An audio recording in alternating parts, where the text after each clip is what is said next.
Welcome to the Marriage Puzzle Podcast with Julie and Thomas Hobby. We are marriage coaches who help couples with pain points about money, intimacy, and communication go from being overwhelmed to being secure in their marriage. If this is your first time listening to us, thanks for checking out our podcast. And don't forget to subscribe and leave us a rating and a review. Let's dive into this episode. If you're listening in real time, happy Labor Day. And this weekend, Thomas and I celebrated our 16th wedding anniversary. So happy anniversary, babe. Thank you. Same back to you. 16 years, a long time. It's a sweet 16. Yeah, there you go. So if you're following along with our family as well, a quick little update on our fourth child who's been in the hospital for 11 weeks now. He's still there in the NICU, growing strong, but he came off the ventilator this weekend as well, which was really, really huge step. He was on the ventilator for 75 days. And so now hopefully things will go, a lot quicker as he downgrades his oxygen, learns how to eat from a bottle and all kinds of things to get home. And it's his due date month. We made it to September, so he's due September 30th. So we'll see if we get to bring him home on or around his due date. Mm-hmm. But with that experience, when Jordan came off the ventilator, that allowed our other kids to hold him for the first time. And so we have 3 other kids, and they all went in one at a time with us, mommy and daddy, and one to hold the baby. And they all had different feelings and experiences with that, mostly happy. One was almost moved to tears. And then at bedtime that night, one of them actually expressed some jealousy, actually, for his little brother, and how is number 4 going to fit into the family, and how are we going to love all of them? And so it was a special moment, but yes, definitely learning to grow our family, and that's with him not even home yet. Yeah, we're not even talking about like inheritance or anything like that. He wasn't even worried about him stomping on his turf in that regard. Yeah. It's just time taken away from mom and dad. And so that whole situation led us into talking about jealousy in your marriage. And, obviously this situation wasn't an issue between my wife and I, but, it was a real issue that came up in our family, and we feel like there's probably plenty of situations, plenty of marriages out there that experience this from time to time between spouses, not just, with your kids, but between spouses. And, we've been doing some research on it, and we found that oftentimes jealousy can be driven by low self-esteem, poor self-image, or insecurity. They're all kind of meaning the same thing, but when you spell it out that way, it's like might hit home differently for you. Mm-hmm. Like, oh, I actually struggle with low self-esteem or poor self-image or insecurity. Like I said, they're all the same thing, but I really love those like 3 definitions there. Yeah, exactly. And, if you don't feel attractive and confident, it can be hard to truly believe that your partner loves and values you. And so obviously, if you just look at that statement, that's really pointing the jealousy back towards yourself. Not that you're jealous of anything happening with them, but you're, again, we just said it, low self-esteem, insecurity, poor self-image. That's all kind of pointing back to your own issues. The jealous spouse often does not feel like they are, quote unquote, enough for their partner. Their low self-esteem makes them perceive other people as threats in the relationship, and oftentimes they in turn try to control their partner by preventing them from having any outside friendships or hobbies. So basically what you're looking at is because jealousy stems from issues that you have in your own self-image, a lot of times you'll try to control your spouse and what they get to do and how you make them feel when they go to do something else or spend time with somebody else or anything like that. And so it oftentimes turns into a major issue in that regard. So we want to take you through some different ways that you can start to work through your jealousy. The first one is to look at what scares you. fear feeds jealousy. So it's essential to explore what scares you. Because your partner may be open to changing certain behaviors that are making you jealous, but the solution might simply be that they need to reassure you that you can trust them to keep your relationship boundaries in mind. Yeah, totally. I think that that's really important because if it's really stemming from an issue with you, then they need to be open to hearing that from you, but also reassuring to you that, look, that's not what's happening. Like, whatever you're thinking is not happening. And reassure is the key word in that whole number there, because if they're doing it from a defensive standpoint, that's not going to make you feel better if you're feeling jealous and if you're approaching them in the proper way about it. So reassurance is key there. Number 2, discover and deal with your insecurities. The things that you tell yourself will often drive the emotions that you feel. So it will be easy for your partner to become defensive if you start listing all the things that they do that make you jealous.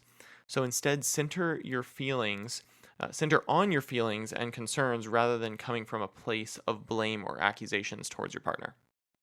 The third one is understand the impact of jealousy on your marriage. That's why we're talking about it. So I've even heard it said, we'll often save ourselves and our relationship a huge amount of anxiety, stress, and misery if we opt for trust.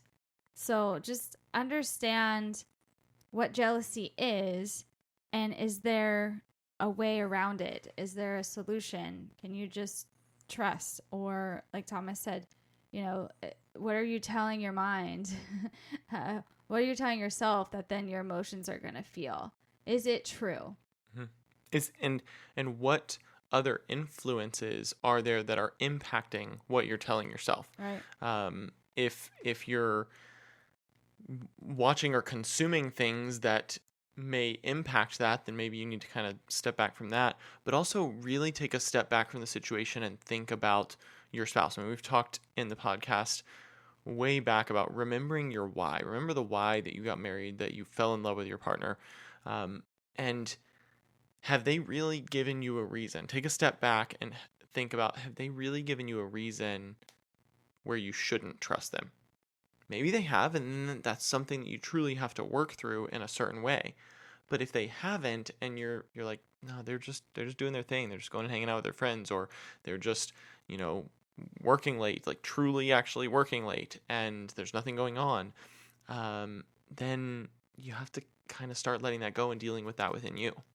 I kind of feel like if you're jealous of your spouse or of someone else, like that's actually going to push them away unintentionally, but just naturally. That's why this number 3 is to understand the impact. It's not worth it. And if jealousy is driven by the low self-esteem, poor self-image, and insecurity, the opposite of that is to feel confident. You even said at the top of the episode, attractive. If it's body image, just strut your stuff, like if you kind of can consume that confidence and better self-esteem, then jealousy won't be there, and your spouse will be, I'm not trying to make it just about being attractive to you from a physical standpoint, although that's there with confidence, but just then like jealousy, there's no room for it to breed. And I absolutely agree with all that. And I have a statement to say, but it leads us, it's a good segue into number 4, which is talk to your spouse about what you're feeling. We say this very often, and everything that you're saying is exactly true. I do believe that building up that confidence may need to come from that reassurance we talked about a minute ago, but you can't have the reassurance if you don't talk to your spouse about how you're feeling. Certainly. So even though we put this on number 4, it's really not in chronological order of how you need to go with these steps.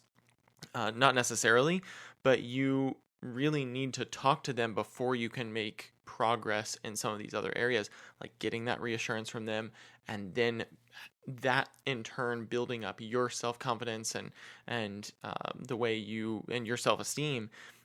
Those will then start to turn around after you take that first step and look inward at what's happening and put it outward by telling your spouse how you feel. But when you go to talk to them, consider using I statements rather than you statements.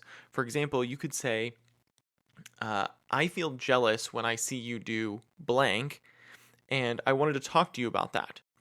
Instead of saying, you make me really jealous when you do blank. Yeah. One is saying, like, this is how I'm feeling, and one is accusatory of saying, you're doing this, it's your fault. So Yeah, the latter there is like attacking me, like you, and I already then put up walls because I'm like, what are you about to say about me? But if you start with I and you say, I feel jealous when you do this, even though you have the you in there and you're bringing something to my attention, when you say I feel, I kind of want to lean into that and hear how you feel. So another example, I would say then using an I statement, you could say I want to share some jealous feelings I've been having, rather than you make me so jealous lately. Yeah. You make me so jealous. Like that's just a fight waiting to happen. But if I want to open up and I can share some feelings and you're making it about yourself, again, hopefully your partner will lean into that because they want to hear and listen. They care about it. And then it can be a calm conversation. And then go through 1, 2, 3, and 4 here all over again. And something else that you may want to consider with this, and this is kind of off our notes here that I'm just kind of throwing out on the fly, is tell your spouse, don't blindside them with this conversation because they may not be ready for it. You can approach them and say, hey, I've been feeling jealous about some things lately. Is there a time we could sit down and talk about this that, you would be open to talking about it, and they might just say, yeah, let's talk about it right now. Or if they're in the middle of a project that they're doing or dealing with the kids, like, it may be that you need to get it off your mind and say, hey, I need to talk about this. Think about a good time, so that then they can come to the table ready to hear and receive that and help you through it. Because if you just blindside them with it, even if you start using those I statements, that can still become a tough conversation that they just weren't ready to have in the moment. And so just another bonus tip to kind of think about here. So thanks so much for checking out this episode. Again, if you're listening in real time, we hope you have a great Labor Day weekend, or great Labor Day. The weekend's already passed, sorry, but I hope you have a great Labor Day. As always, check us out on social media at Marriage Puzzle, and you can go and check out our website, marriagepuzzle.com, where you can schedule a free marriage coaching discovery call with us and learn how we can help you out, maybe in this topic or many other topics as well. So, as always, we look forward to having you back next week, where together we'll work on marriage, one puzzle piece at a time. See you later. Bye.